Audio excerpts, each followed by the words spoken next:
ऐ मेरे साहबी तू दुनिया से दिल न लगाना, दुनिया को सब कुछ न समझ लेना, दुनिया में ऐसे रहना जैसे परदेसी रहता है या मुसाफिर रहता है। अपने दुनिया के बैग में उतना ही सामान रखना जितनी तुझको जरूरत है। दुनिया से जरूरत से ज्यादा दिल मत लगाना, दुनिया को जरूरत से ज्यादा अहमियत मत देना। एक मर्तबा अल्लाह के प्यारे नबी रास्ते से जा रहे थे, एक बकरी का बच्चा मरा हुआ पड़ा था। अल्लाह के नबी चूंकि उस्ताद थे, और उस्ताद जो होता है वो थ्योरी से भी समझाता है और प्रैक्टिकल भी समझाता है। उस्ताद क्लास में ब्लैक बोर्ड पे लिख के भी समझाता है और प्रैक्टिकल करके भी समझाता है। अल्लाह के रसूल सल्लल्लाहु अलैहि वसल्लम ने उस बकरी के बच्चे का कार्य किया और कहा कि ऐ मेरे सहाबा, ये मरा हुआ बकरी का बच्चा कौन खरीदेगा एक दिरहम में? सहाबा ने कहा अल्लाह के नबी, मरा हुआ बकरी का बच्चा मुर्दार हो चुका है, बेकार हो चुका है, कौन खरीदेगा? कोई नहीं खरीदेगा। कहा फ्री में देगा तब देंगे इसको। आपने फरमाया लद्दुनिया अहबर अलल्लाहि मिन ज़ालिक, ऐ मेरे सहाबा, अल्लाह की नजर में दुनिया की हैसियत इस मरे हुए बकरी के बच्चे से ज्यादा नहीं है। ये बकरी का मरा हुआ बच्चा ये तुम्हारी नजर में जितना हकीर है, जितना मामूली है, इससे भी ज्यादा हकीर अल्लाह की नजर में दुनिया है। वही दुनिया जिसे कमाने के लिए, जिसे पाने के लिए हम सुबह से शाम तक लगे रहते हैं। ना आखिरत की कोई तैयारी है, ना आखिरत की कोई फिक्र है, ना वहां के लिए कोई इन्वेस्टमेंट। दुनिया में तो बड़े इन्वेस्टमेंट कर रहे हो साहब। हम लोग टीचर है, मदरसे में पढ़ाते लोग कहते मौलवी साहब जमीन खरीदी कि नहीं, आपने मकान खरीदा कि नहीं, बच्चों के लिए मकान बनाया कि नहीं बनाया। बेटी पैदा हुई हमारे पास मदरसे में, एक आदमी आया LIC वाला, मौलाना साहब आपको बेटी पैदा हुई, मुबारक हो माशाअल्लाह, बेटी के नाम का बीमा ले लीजिए, इंश्योरेंस करा लीजिए। हम तो दुनिया में साहब बड़ा सोचते हैं, बेटी के लिए सोचते हैं, बेटों के लिए सोचते हैं, जमीन खरीदते हैं, जायदाद खरीदते हैं। आखिरत के लिए कौन सोचेगा मेरे प्यारे साथी? जुमा की नमाज आपने कल पढ़ी है, जुमा की नमाज में इमाम साहब ने सूरह आला की तिलावत की होगी और ये आयत भी आपके कानों से टकराई होगी। बल तुसिरूनल हयातद दुनिया, बल तुसिरूनल हयातद दुनिया वल आखिरतु खैरुन व अबका। ऐ मेरे बंदो, तुम दुनिया की जिंदगी को तरजीह देते हो जबकि आखिरत की जिंदगी ज्यादा बेहतर और ज्यादा बाकी रहने वाली है। दुनिया का क्या है मेरे भाई? दुनिया का कुछ नहीं, सब ठाट पड़ा रह जाएगा, जब लाद चलेगा बन जाएगा। अल्लाह की कसम, हमारा नाम भी बाकी नहीं बचेगा। हमारे बच्चे कुछ दिन तक हमारा नाम याद रखेंगे, बच्चों के बच्चे आएंगे दादा का नाम याद रखेंगे, फिर उनके जब बच्चे आएंगे पूछो भाई तुम्हारे परदादा कौन थे, तुम्हारे दादा के अब्बा का नाम क्या था। हमारा नाम भी हमारी आने वाली नस्ल याद नहीं रखेगी। जिस नाम को हमने इतना नाम कमाया है, ये नाम भी लोग याद नहीं रखेंगे। हमारी जमीनों पर कोई और कब्जा कर लेगा, हमारे घर में कोई और रहेगा, हमारा पैसा कोई और ले लेगा, हमारा कुर्ता किसी गरीब को दे दिया जाएगा, हमारी टोपी किसी गरीब को दे दी जाएगी, हमारी चारपाई पे कोई और सोएगा, हमारी बेवा से कोई और शादी कर लेगा, हमारे घर में कोई और रहेगा। क्या है ये हकीकत दुनिया की मेरे साथ? इसीलिए कुरान में अल्लाह कहता है वमल हयातुद दुनिया वमल हयातुद दुनिया इल्ला मताउल गुरूर। ऐ मेरे बंदो, ये दुनिया धोखे का सामान है, ये बहुत धोखेबाज है, बहुत फ्रॉड है दुनिया, फ्रॉड है ये दुनिया। जानते हो कल हमारे बड़े अब्बा का इंतकाल हुआ। मैं तो मौत के टाइम नहीं था, मैं कल जुमा के टाइम पहुंचा बनारस में। तो जनाजे के पहले जब लाश रखी गई तो मैंने देखा कि मुंह खुला हुआ है, मुंह जो है पूरा खुला हुआ है। तो मैंने बड़े अब्बा के बच्चों से पूछा कि जब इंसान का इंतकाल होता है और मुंह खुला रहता है तो फौरन उसको पट्टी बांधा जाता है ताकि मुंह बंद हो जाए, तो आप लोगों ने नहीं बांधा था? तो उन्होंने कहा कि हम लोग बांधे थे लेकिन फिर खुल गया। यानी इंसान जिस पोजीशन में मरा है, मरने के बाद पोजीशन भी चेंज नहीं हो पाती। अगर मुंह खुला है तो खुला है, आंखें खुली हैं तो खुली है। अगर हाथ में कोई चीज पकड़ के मरा है तो उसी तरीके से पकड़े, बड़ी मुश्किल से निकालना पड़ता है। कभी किसी मुर्दे को आपने गुस्ल देते हुए देखा है? मुर्दे का कुर्ता कैसे उतारते हैं? उतार तो नहीं सकते ना, उसको कैंची से काटते हैं। अल्लाह। दुनिया में इंसान कपड़ा चेंज करता है, कमरा बंद करके करता है, और आज लोग नहला रहे हैं और कैंची से उसका कुर्ता उतार नहला रहे हैं। दुनिया में लक्स से नहाता था, लाइफ बॉय से नहाता था, सिंथॉल से नहाता था, उसका फेवरेट साबुन था। और अब तो साबुन का भी दौर चला गया, अब वो बॉडी वॉश आ रहा है, बॉडी वॉश से लोग नहा रहे हैं। दुनिया में बॉडी वॉश से नहाता था, साबुन से नहाता था, शैम्पू से सर धोता था, फेस वॉश से चेहरा धोता था, दाढ़ी के लिए वो अलग क्या बोलते उसको, बियर्ड लोशन लगाता था। क्या क्या हमारे नौजवान बेचारे जो शौकीन किस्म के, सब जानते होंगे कितनी तरीके के लोशन आते हैं। धूप में निकलता तो सन क्रीम लगाता था, जाड़ा आता तो विंटर क्रीम लगाता था, गर्म पानी से नहाता था।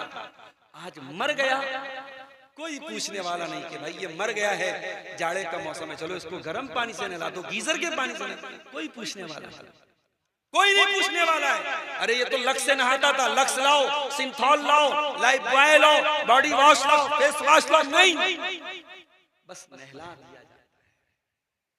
दुनिया में कपड़ा पहनता था, ब्रांडेड कपड़ा पहनता था। अभी मुझसे किसी नौजवान ने कहा मौलाना आप शेरवानी नहीं पहनते? मैं सदरी पहनता हूँ, शेरवानी कम पहनता हूँ। शेरवानी में झंझट थोड़ा ज्यादा है, लेकिन शेरवानी अच्छी लगती है, खूबसूरत लगती है। दुनिया में इंसान कितने महंगे महंगे कपड़े खरीदता है, कितने महंगे। बनारस में साड़ी बनती है, बॉलीवुड की एक बहुत बड़ी हीरोइन की शादी हुई तो बनारस से उसका लहंगा गया था, उसमें सोने की जरी का काम हुआ था, 1 लाख या 1.5 लाख का लहंगा था। इतना महंगा कपड़ा पहना जाता है। मरने के बाद कौन लहंगा पहनता है मेरे भाई? मरने के बाद कौन साड़ी पहनता है? मरने के बाद कौन शेरवानी पहनता है? 3 कॉटन की सफेद चादरों में कफनाया जाता है। दुनिया में ब्रांडेड करने वालों, हमारी औकात यही है, मरोगे तो 3 कॉटन की चादरों में कफनाया जाता है। दुनिया में स्कॉर्पियो लेके घुमा करता था, बोलेरो लेके घुमा करता था, फॉर्च्यूनर लेके घुमा करता था, ऑडी लेके घुमा करता था। दुनिया में तेरी गाड़ी की रफ्तार का कोई मुकाबला नहीं था।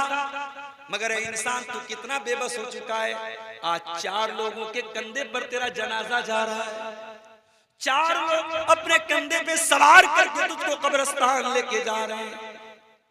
जनाजे की नमाज हो रही है, इमाम साहब जनाजा पढ़ा रहे हैं, और हाय हाय तू इतना बदनसीब था, तेरे बच्चों ने पूर्णिया के सबसे महंगे स्कूल में पढ़ाई की थी, तेरी बेटियों ने सबसे महंगे स्कूल में पढ़ाई की थी, मगर तेरा एक बेटा भी इस लायक नहीं, एक बेटी भी इस लायक नहीं कि तेरी जनाजे की नमाज पढ़ सके।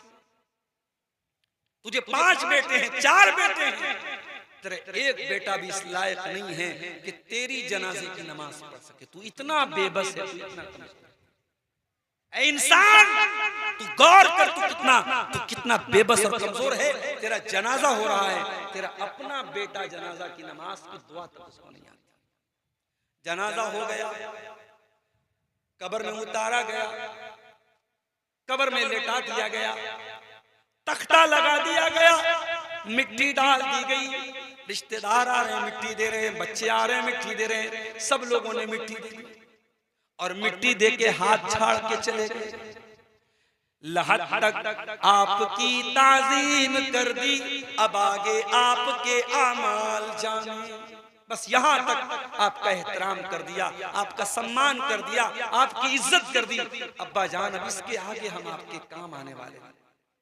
अब कब्र में आपको अंधेरा मिलेगा कि रोशनी मिलेगी? कब्र में मुनकर नकीर के सवालों का आप सही जवाब देंगे कि फेल हो जाएंगे? आपको सांप बिच्छू काटेंगे या जन्नत की खिड़की खुलेगी? अब ये तय करेगा आपका अमल, ये तय करेगा आपका ईमान। न वहां औलाद काम आएगी, न बीवी काम आएगी, न बच्चे। वमल हयात दुनिया इल्ला मताउल गुरूर। ऐ मेरे बंदो, ये दुनिया धोखे का सामान। मेरे अजीजों, मेरे साथियों, कभी जब अपने किसी रिश्तेदार का जनाजा उठाओ तो सोचो कल हमारा भी जनाजा उठेगा, किसी के इंतकाल की खबर सुनो तो सोचो कल हमारा भी इंतकाल होगा और हमारे गांव की मस्जिद पे ऐलान होगा फला साहब का इंतकाल हो गया, दोपहर में 2 बजे मिट्टी पड़ेगी, आपके भी इंतकाल का ऐलान किया जाएगा। उस दिन के आने के पहले तैयारी कर लो मेरे प्यारे साथ।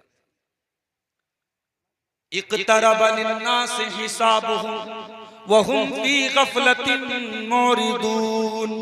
ऐ लोगों, तुम्हारे हिसाब का टाइम करीब आ चुका है, तुम्हारे इम्तिहान का टाइम करीब आ चुका है, लेकिन तुम गफलत में पड़े हुए हो, तुम गाफिल पड़े हुए हो। तुमको जर्रा बराबर परवाह नहीं कि इम्तिहान में मेरा क्या होगा, मैं पास हो जाऊंगा या फेल हो जाऊंगा।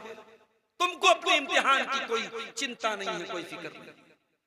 मेरे अजीजों, उस जिंदगी की फिक्र करो। अल्लाह की कसम, हमारे प्यारे नबी सल्लल्लाहु अलैहि वसल्लम ने उस जिंदगी की फिक्र की, आपके सहाबा ने उस जिंदगी की फिक्र की। अल्लाह के प्यारे नबी का इंतकाल होता है, सोमवार के दिन आपका इंतकाल हुआ और इतवार के दिन आपके घर में जो चिराग जलाया गया, उस चिराग की का जो तेल था वो पड़ोसी से उधार लिया गया, पड़ोसी से उधार लेके तेल जलाया गया। आपका इंतकाल हुआ तो आपकी जो ज़रा थी वो एक यहूदी के यहाँ गिरवी रखी गई थी और बदले में 30 सा जौ लिया गया था। 30 सा जौ के बदले आपकी ज़रा गिरवी रखी गई थी।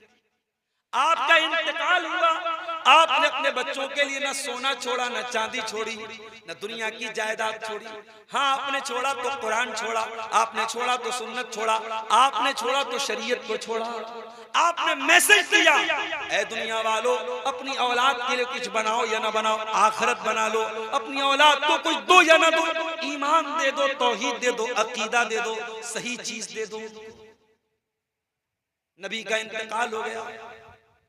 नबी के इंतकाल के बाद हजरत अबू बकर सिद्दीक को खलीफा बनाया गया। हजरत अबू बकर 2.5 साल के बाद इंतकाल हो जाता है उनका। इंतकाल के पहले हजरत अबू बकर सिद्दीक बीमार पड़ जाते हैं। आपकी बेटी हजरत आयशा से मिलने के लिए आती है, बेटी बाप से मिलने के लिए आई है। ओ लोगों, तुमने तो बेटियों को पराया बना दिया। तुम तो कहते हो बेटी पराया माल होती है, तुम तो शादी करने के बाद अपनी बेटियों से कोई नाता नहीं रखते, कोई ताल्लुक नहीं रखते। मगर अल्लाह की कसम, मेरे नबी ने ये तालीम नहीं दी। बेटी न शादी के पहले पराई होती है, न शादी के बाद पराई होती है। बेटी हमेशा अपनी होती है। और आज भी गवाह है दुनिया कि जब बाप बीमार होता है, बेटा बाद में हाल चाल लेने आता है, बेटी पहले हाल चाल लेती है। बेटा उसी घर में है, बाप की परवाह नहीं है, माँ की परवाह नहीं है, बेटी अपने ससुराल में है, लेकिन फोन करके पूछती है, अम्मा तुम कैसी हो, अब्बा तुम कैसे हो।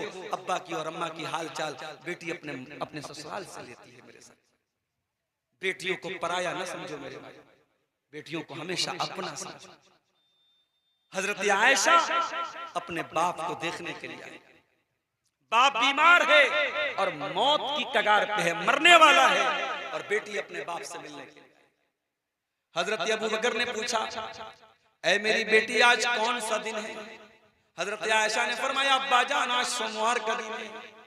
कहा है मेरी बेटी, ये बता कि क्या अल्लाह के रसूल का इंतकाल भी सोमवार के दिन हुआ था?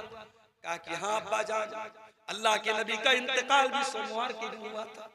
कहा कि अल्लाह, काश मेरा भी इंतकाल आज ही के दिन हो जाए, मैं अपने दोस्त के पास आज ही के दिन चला जाऊं। फिर पूछा कि ऐ मेरी बेटी, ये बता जब अल्लाह के नबी का इंतकाल हुआ था तो कफन में कितने कपड़े दिए गए थे? हजरत आयशा से पूछ रहे हैं। कौन पूछ रहे हैं? उनके बाप पूछ रहे हैं।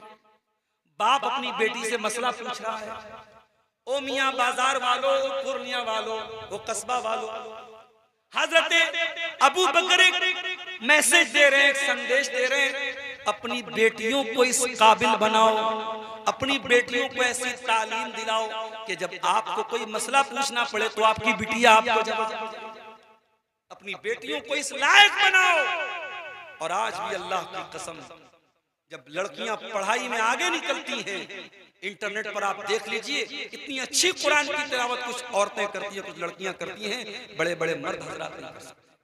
हाफिजा हैं, आलिमा हैं, दीन की जानकार हैं, मसले मसाइल की जानकार हैं। अगर औरत सही तालीम दी जाए, लड़की को सही तालीम दी जाए तो लड़की बहुत कुछ कर सकती है। आज आपने लड़कियों को दीन की तालीम नहीं दी। आपकी मस्जिद है, गांव की जुमा हो रहा है, जरा सीने पर हाथ रख के बताओ कि आपकी जामा मस्जिद में औरतों का इंतजाम है? सीमांचल की अक्सर मस्जिदों में मैंने देखा लेडीज का इंतजाम नहीं। क्यों नहीं है भाई? अहले हदीसों का गांव है, शेरशाबादियों का गांव है, क्यों नहीं है? क्या नबी के जमाने में जुमा की नमाज में औरतें नहीं जाती थी मस्जिद? मैं बार बार ये बात कहता हूं कि जलसे में औरतों को बुला लेने से और ये मेला ठेला कर देने से औरतें दीन नहीं सीखेंगी।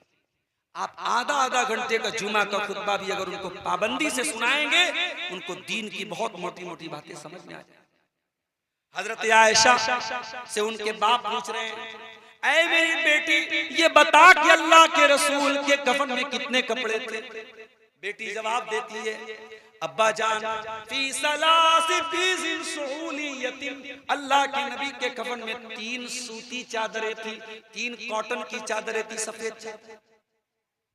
हजरत अबू बकर ने कहा, ऐ मेरी बेटी एक तो ये कपड़ा है जो बीमारी में वो पहनते थे, कहा एक कपड़ा ये ले लेना और 2 चादर और ले लेना और 3 चादरों में मुझको कफनाना जैसे नबी को कफनाया था। पता ये चला सहाबा हमारी तरह रस्म और रिवाज की पाबंदी नहीं करते थे, सहाबा सुन्नत की पाबंदी करते थे। अभी एक साहब ने व्हाट्सएप पर सवाल पूछा, मौली साहब खतना की दावत करना कैसा है? बच्चे का खतना कराया, मुसलमानी कराया, उस मौके पर दावत देना कैसा है? मैंने कहा देखो भाई, खतना की दावत हराम तो नहीं है, नाजायज तो नहीं है, बिदअत तो नहीं है। आप किसी भी मौके पे दावत दे सकते हैं, शरीयत आपको मना नहीं करती। मगर आप गौर कीजिए, ये जो हम खतना करते हैं ये इस्लाम का एक हुक्म है।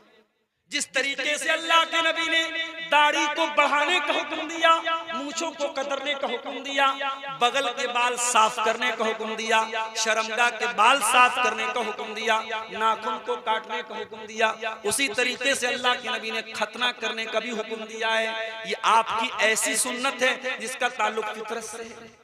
मैंने कहा खतना का ताल्लुक इस्लाम से है, इस्लाम ने खतना का हुक्म दिया है। और जाहिर है सहाबा भी अपने बच्चों का खतना कराते थे, मगर हमें कोई दलील ऐसी नहीं मिलती कि सहाबा ने अपने बच्चों का खतना किया हो और खतना पर दावत दी। इसलिए ऐसी दावत जो सहाबा के दौर में हो सकती थी मगर सहाबा ने नहीं दिया है, हमें और आपको उससे अवॉइड करना चाहिए, उससे बचना चाहिए। आज हमारे यहाँ जनाजे में, मैं तो कभी कटिहार के किसी जनाजे में या पूर्णिया सीमांचल के किसी जनाजे में शामिल नहीं हुआ, मगर मैं देखता हूँ कि अपने अहले हदीसों में भी जनाजे में बहुत सारी बिदअत आ चुकी। अभी हमारे बड़े अब्बा का इंतकाल हुआ, अब चारपाई को, मैयत की चारपाई को घर से निकालना है। अब उसमें मसला पैदा हो रहा है कि सर की तरफ से निकाला जाए कि पैर की तरफ। भैया कोई मसला नहीं है, सर की तरफ से निकालो चाहे पैर की तरफ से निकालो, कोई मसला नहीं। मसला हमने बना के रखा। बनारस में कहीं कहीं देखता हूँ जनाजा जब मैयत को दफनाते हैं तो बैर की पत्ती डालते हैं उसके साथ, कोई सबूत नहीं मिलता। कहीं कहीं मैयत को दफन करने के बाद, अहले हदीसों में तो रिवाज नहीं, दूसरी जमात वालों क्या है कि दफन करने के बाद खड़े होकर अजान देते हैं, पूरी अजान देते हैं। मैंने एक भाई से पूछा, भाई अजान क्यों देते हैं? कहा कि हदीस में आया है अजान देने से शैतान भाग जाता है। अब ये बेचारा अभी कब्र में गया है, मुनकर नकीर आएंगे, इससे सवाल पूछेंगे तेरा रब कौन है, तेरे नबी कौन है, तेरा दीन क्या है, और शैतान आके बहकाएगा, इसलिए हम अजान दे रहे कि शैतान भाग जाए। मैंने कहा वाह रे वाह, बड़ी दूर की तुझे सूझी है, तुझे समझ में आ गई बात कि अजान देने से शैतान भाग जाएगा। मेरे नबी को क्यों नहीं समझ में आया? मेरे नबी ने क्यों नहीं बताया कि अजान दे दो मैयत को दफन करने के बाद अजान? तो जनाजे का मसला हो चाहे निकाह का मसला हो, जिंदगी का कोई भी मसला हो, अगर वाकई में अहले हदीस कहते हो अपने आप, मेरा जुमला नोट कर लो, अगर वाकई में अहले हदीस कहते हो तो रस्म और रिवाज के पाबंद मत बनो, सुन्नत के पाबंद बनो, सुन्नत के पाबंद बनो। और अगर वाकई में अहले हदीस हो तो ये जहेज की रस्म छोड़ दो, ये बारात की रस्म छोड़ दो, ये मंगनी की रस्म, मंगनी के नाम पे लंबी चौड़ी दावत करना छोड़ दो, ये हल्दी की रस्म छोड़ दो, ये तिलक की, ये सारी गैर मुस्लिमों की रस्में हैं जो आपके यहाँ। आज गैर मुस्लिम परेशान हैं और आप मुसलमान होके उनकी रस्मों को आपने अडॉप्ट किया और आप परेशान। तो हजरत अबू बकर ने पूछा, बेटी ये बता नबी के कफन में कितने कपड़े थे? हजरत आयशा ने कहा 3 कपड़े थे। कहा मुझे भी 3 कपड़े में कफनाना, और एक कपड़ा जो बीमारी के दिनों में पहनते थे, कहा एक कपड़ा ये ले लेना और 2 कपड़ा और ले लेना, और मुझे 3 कपड़े में कफनाना। वो जो कपड़ा हजरत अबू बकर बीमारी के दिनों में पहनते थे, उस कपड़े में कई जगह दाग लगे हुए थे। हजरत आयशा ने कहा, अब्बा जान हम इतने गए गुजरे तो नहीं है, हम इतने गरीब तो नहीं है कि आपको हम ऐसा पुराना कपड़ा पुराने कपड़े में कफनाएं, ऐसे कपड़े में कफनाएं जिसमें दाग लगा हुआ है। अरे अब्बा जान हम आपको नए कपड़े में कफनाएंगे। तो हजरत अबू बकर ने क्या जवाब दिया? क्या जवाब दिया तो जरा गौर से सुनना। फरमाया, इन्नल हय्या अहक्कु बिल जदीद। ऐ मेरी बेटी, मैं तो मरने वाला हूं और मरने वाले को नया कपड़ा नहीं देते, नया कपड़ा तो जिंदा को देते हैं। ऐ मेरी बेटी, मुझे नए कपड़े का कोई शौक नहीं है, मुझे पुराने कपड़े में ही कफना देना, जैसा कपड़ा मौजूद है उसी कपड़े में मुझको कफना देना। ये अबू बकर सिद्दीक थे मेरे प्यारे। हजरत उमर को देखिए, इंतकाल का टाइम है, आखिरी टाइम। अबू लूलू फिरोज ने हमला किया, पेट पर नेजा मारा, खंजर मारा, हजरत उमर की अतड़ियां बाहर निकल गई, मुसल्ले पर गिर पड़े। घर लेके आया गया, डॉक्टर आए, तबीब आए, वैद आए, हकीम आए, दवाएं दी गई, दवाएं सब बाहर निकल गई। हजरत उमर को यकीन हो गया अब मेरा आखिरी टाइम है, इंतकाल का टाइम है। हजरत उमर के चेहरे पर घबराहट है। किसी ने कहा, है उमर इतना घबरा क्यों रहे हो? आप तो अल्लाह के नबी के बड़े प्यारे साथी हैं, बड़ा साथ दिया है आपने इस्लाम का, बड़ी मोहब्बत करते थे अल्लाह के नबी आपसे, आपको इतना परेशान होने की जरूरत नहीं। हजरत उमर ने फरमाया, लौ अन्ना ली तिलाअल अर्ज़ि ज़हबा लफ्तदैतु बिही मिन अज़ाबिल्लाहि क़ब्ल अन अरा।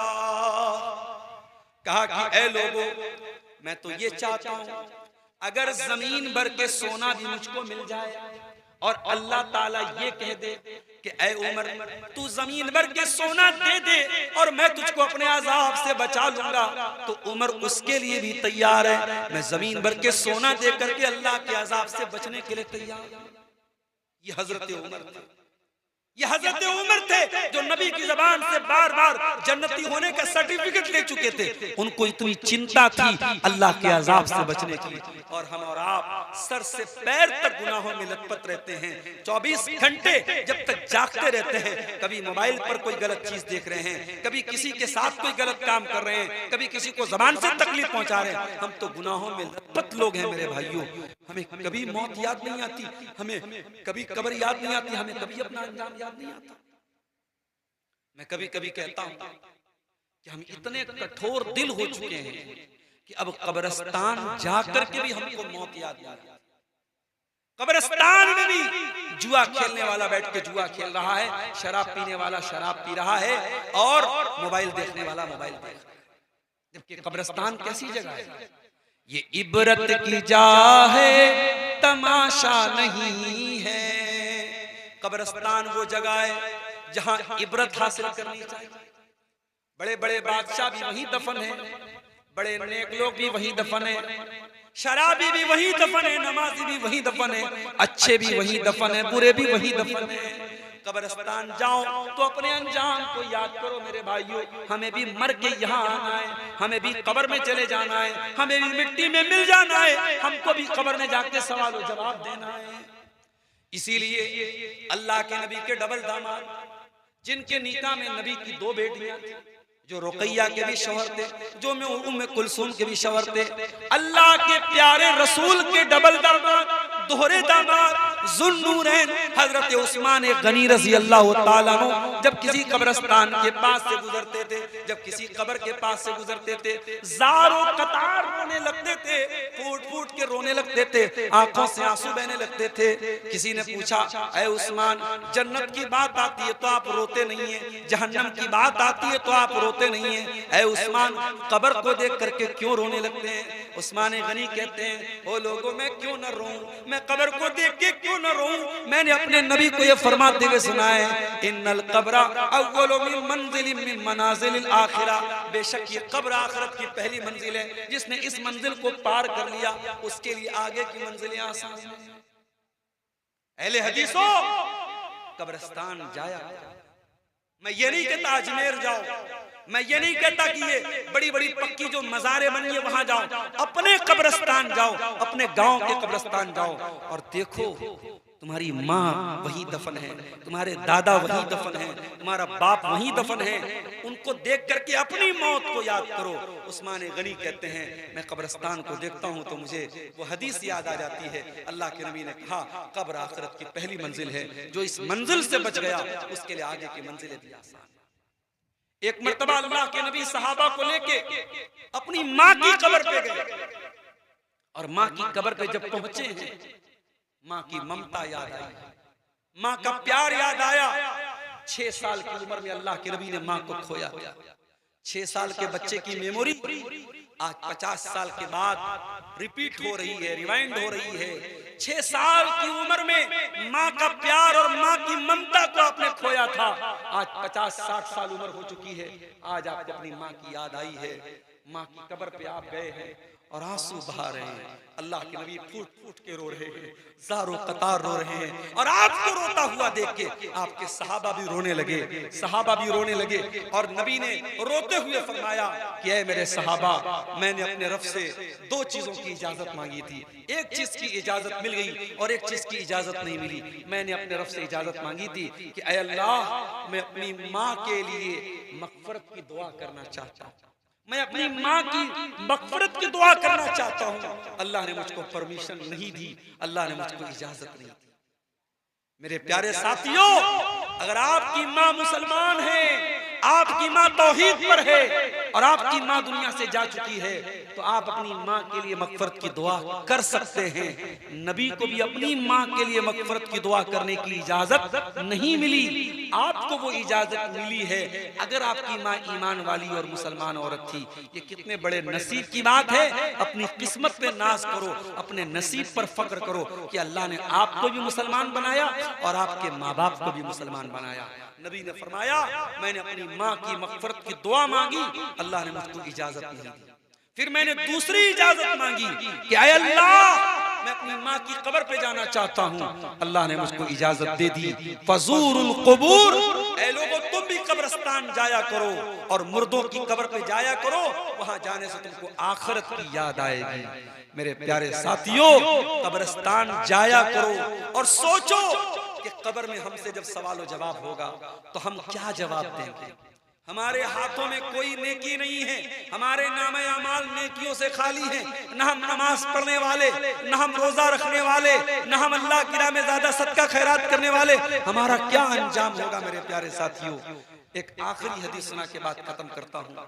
अल्लाह के प्यारे नबी, एक अंसारी सहाबी की मैयत थी, जनाजा था और जनाजे को कब्र में उतारा जा रहा था। अल्लाह के नबी अपने सहाबा के साथ बैठे हुए थे।